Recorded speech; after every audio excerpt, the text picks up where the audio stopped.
एक ने लिखा, हमने वहां फला फला कॉलेज में एडमिशन के लिए डाला एप्लीकेशन, हमारी रिजेक्ट हो गई, और बैठ के नहीं रो रहे। बोले वो उसने याद है ना वो लड़का जिसकी शादी कैंसिल हो गई थी और वो दांत निकाल के हंस रहा है। एक एप्लीकेशन रिजेक्ट हो गई, रोने लग जाते हो। नंबर जरा कम आ गए, रोने लग जाते हो। मेरे ना 99% आने चाहिए थे और मेरे ना सिर्फ 72% आए हैं। बैठो रो, क्या क्या वाई, पागल हो क्या? उनका सोचो जिनके 33 आए हैं।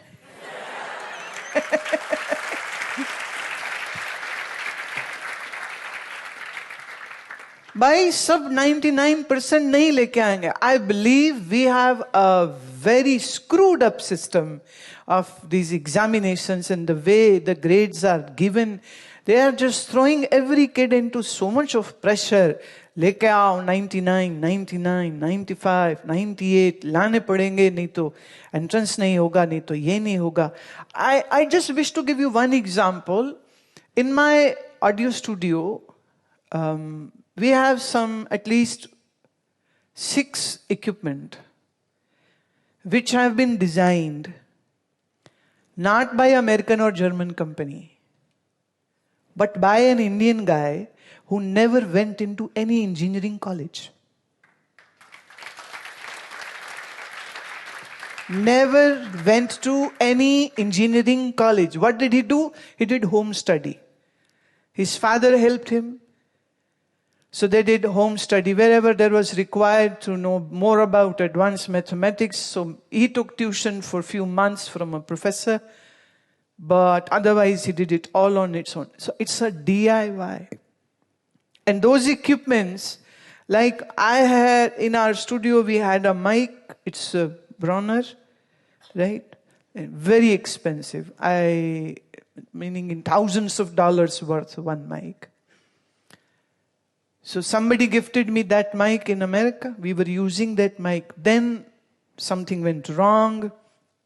Then another mic, very nice, wonderfully worked, but because of moisture or humidity, don't know what, so it was not functioning. So we said, this mic might not work. He said, no, can you give me? I'll try to fix it. For you it is now a crap, maybe I can fix it. So then he worked on that mic, and in 15 days brought that mic back, and now this mic is so good. My all recent recordings were done in that mic. Who says that if you have to be an engineer, you have to go to IIT? You can become an engineer if you have a brain, if you have a wish, if you want to work hard, you can do that. So don't follow the norms which people are giving around you. Just think out of the box. If you can think out of the box, you are an extra intelligent person. If you cannot think out of the box, then you are like a lamb in a herd. भेड़, 100 भेड़, 200 भेड़ इकट्ठी चल रही हैं, सारी MBA कर रही हैं, सारी इंजीनियरिंग कर रही हैं, सारी डॉक्टर्स बन रही हैं।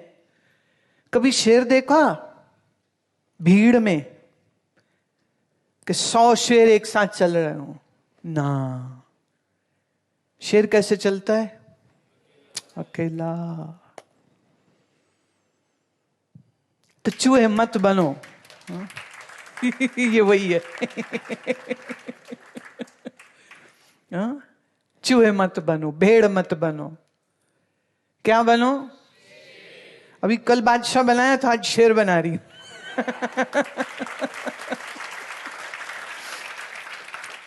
घर वाले मुर्गा बनाते रहते, बन मुर्गा। अभी तो स्कूलों में बंद हो गया पीटना पिटाना, शायद कई जगह अभी भी चलता हो, नहीं तो सच ये है, आप मामूली नहीं हैं। आप कौन हैं? ऐसे मिमी आए शेर हमने कभी नहीं सुने। ऐसे मिमी आए समझते हो? ये बोले हम शेर, इतने कमजोर शेर मत बनो।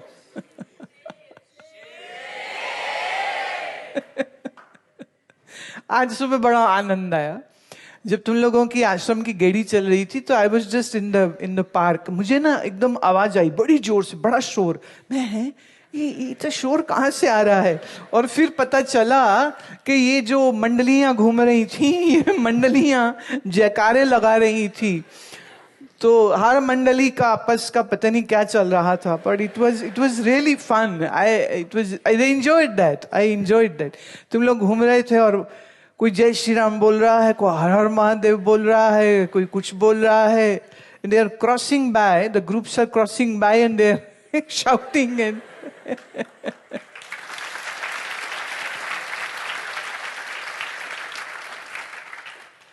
Always sit erect. अब सीधे हो गए सारे। Always sit erect, always chin up, always look in eyes of the other person, always speak loud and clear.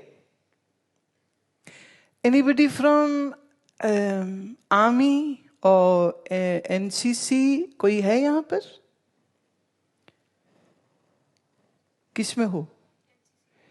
NCC में वो क्या होता है स्लोगन?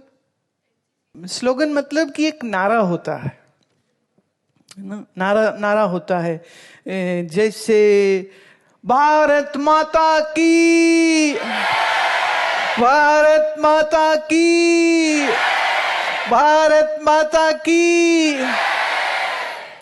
इस आवाज में बोला करो।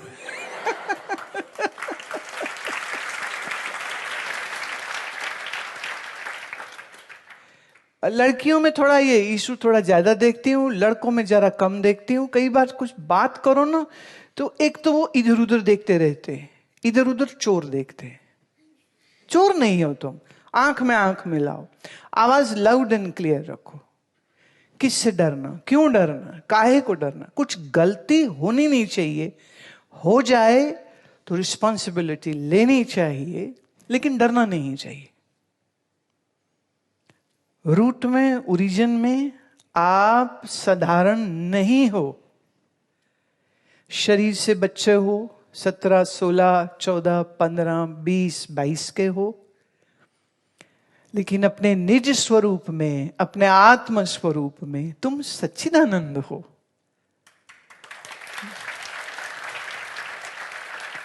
सच्चिदानंद पूर्ण ब्रह्म स्वरूप हो। तो इस मन और इस शरीर के साथ सिर्फ जुड़ के, अज्ञानी होके हम अपने आप को छोटा या कमजोर, या हाय मेरा क्या होगा, हाय मेरा क्या होगा। अरे भाई, अगर ये ना भी बात समझ लगे कि मैं ही ब्रह्म स्वरूप कैसे हूं, क्योंकि ये स्पष्ट होने के लिए थोड़ा वेदांत ज्ञान को अच्छे से सुनना समझना होगा, तो और आसान कर देती हूं। हम परमात्मा के बच्चे हैं। जब मैं हम बोल रही हूं तो मैं शरीर नहीं कह रही।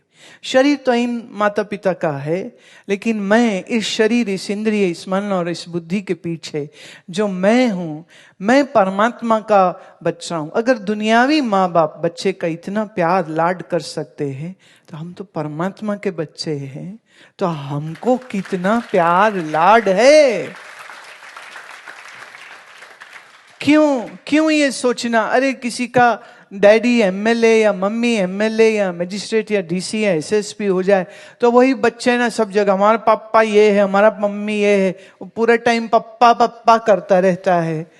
तो आप अगर अपने ओरिजिन में देखेंगे तो हमारे माता पिता, माँ और पिता तो परमात्मा हैं। तो फिर मुझे डरने की क्या जरूरत है? मुझे घबराने की क्या जरूरत है? अभी जब इस चीज का ध्यान नहीं रहेगा तो घबराहट आएगी। हाय मैं क्या करूं, हाय मैं क्या करूं।